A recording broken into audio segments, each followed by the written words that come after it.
आपकी teacher शम्मानाज BMS बकाइया से class 8th। Chapter जो हमारा है वो द सेल है और जो टॉपिक है आज हमारा वो हम जो सेल के पार्ट्स हैं उनके फंक्शंस के बारे में पढ़ेंगे। पिछली क्लास में मैंने आपको पार्ट्स ऑफ ए सेल के बारे में बताया था, प्लांट सेल्स और उसके पार्ट्स बताए थे, एनिमल सेल और उसके पार्ट्स के बारे में बताया था। तो आज जो है हम इसी को कंटिन्यू करते हैं, पार्ट्स ऑफ ए सेल और इसके फंक्शंस क्या होते हैं इन जो सेल के पार्ट्स हैं। तो सबसे पहले जो है सेल मेम्ब्रेन, या हम इसको प्लाज्मा मेम्ब्रेन भी कहते हैं। It is a very thin skin covering the cell. ये एक बिल्कुल पतली सी चमड़ी होती है जिसने किसको कवर किया होता है, सेल को। The plasma membrane performs following function. तो ये जो प्लाज्मा मेम्ब्रेन है तो ये इसके क्या काम होता है, क्या फंक्शन होते हैं। इट प्रोटेक्ट्स द सेल, ये सेल को क्या करता है, प्रोटेक्ट करता है, तहफ़्फ़ुज़ देता है। It provide shape to the cell, ये सेल को एक शेप देता है, शक्ल देता है। It allows materials to enter and leave the cell through the tiny holes. और ये क्या करते हैं, जो मटेरियल्स होता है सेल के अंदर या अंदर जाता है या उससे बाहर आता है, तो टाइनी होल्स की वजह से जो सुराख होते हैं छोटे छोटे, तो उसके ज़रिए अंदर मटेरियल आता है या बाहर आता है, इसी साइटोप्लाज्म या प्लाज्मा मेम्ब्रेन से।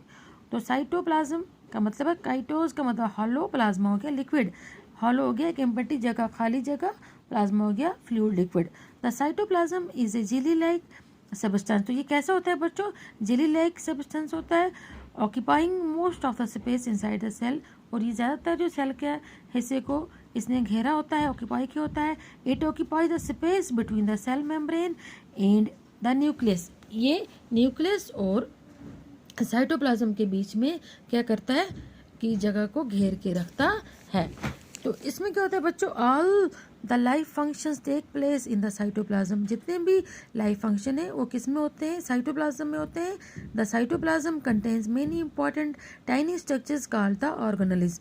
तो साइटोप्लाज्म में और भी छोटे छोटे स्ट्रक्चर्स होते हैं जिनको हम ऑर्गेनेल्स कहते हैं, which perform the various life functions, जो बहुत से लाइफ फंक्शंस को क्या करते हैं, परफॉर्म करते हैं निभाते हैं। तो बच्चों मैं आपको बताती हूँ, आप टेबल नंबर 16.1 निकालिए, वहाँ पर मैं आपको इन ऑर्गेनेल्स के बारे में पहले बता देती हूँ जो साइटोप्लाज्म में मौजूद होते हैं।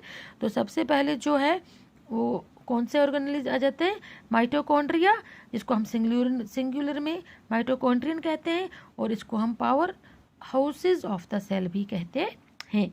और बच्चों इसका फंक्शन क्या है, इसका माइटोकॉन्ड्रिया का performs the functions of respiration.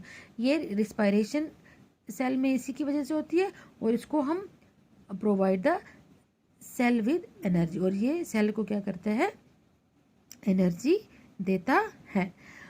और दूसरा जो बच्चों इसमें आ जाता है chloroplast present in cells. Chloroplast जो है दूसरा ऑर्गेनेल्स है, और ये बात आपने यहाँ याद रखनी है कि प्लांट सेल और एनिमल सेल में क्या फ़र्क है, कि एक चीज़ जो है वो जो है एनिमल सेल में नहीं होती। क्या चीज़ नहीं होती, क्लोरोप्लास्ट। क्लोरोप्लास्ट जो है वो एनिमल सेल में एब्सेंट होता है, लेकिन प्लांट सेल में प्रेजेंट होता है। तो इसका क्या काम होता है, कंटेन ए ग्रीन पिगमेंट, ये एक हरे रंग की पिगमेंट होती है इसमें, जिसको हम क्लोरोफिल कहते हैं, जो पत्तों में मौजूद होती है। मैंने आपको पिछली क्लास में बताया था।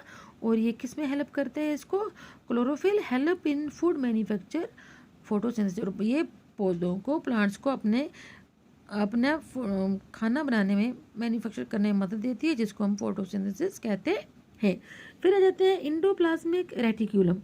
तो इंडोप्लाज्मिक रेटिक्यूलम जो हो गया करता है, ये भी सेल साइटोप्लाज्म में जो ऑर्गेनेल्स है, ये तीसरी हमारे ऑर्गेनेल्स है। तो being a network of membrane it provides a large surface area for life function to take place. तो इसके अंदर एक जाला जैसा नेटवर्क जैसा होता है मेम्ब्रेन्स का, और ये जो है एक बहुत लार्ज सरफेस जो है प्रोवाइड इस मुहैया करती है for life functions to take place. जितने भी लाइफ फंक्शन है उसमें हिस्सा लेने के लिए ये जो एंडोप्लाज्मिक रेटिकुलर है, तो ये नेटवर्क मेम्ब्रेन्स का नेटवर्क बनाती है, और इसमें भी जितने भी लाइफ फंक्शन है वो होते हैं। फिर आता है गोल्गी कॉम्प्लेक्स। गोल्गी कॉम्प्लेक्स जो होते हैं बच्चों, इनका क्या काम होता है, it collects and distribute the substances made in the cell, जो चीज़ें जो होती हैं सेल में बनती हैं उनको कलेक्ट जमा भी करते हैं और डिस्ट्रीब्यूट भी करते हैं। जो सेल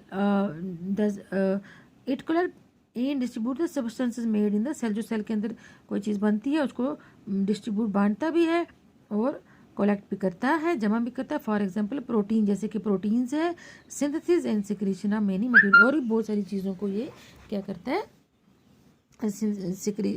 सिंथेसिस करता है। और फिर आ जाता है लाइसोसोम्स, या जिनको हम सुसाइड बैग्स भी कहते हैं। तो लाइसोसोम्स जो होते हैं ये क्या करते हैं बच्चों,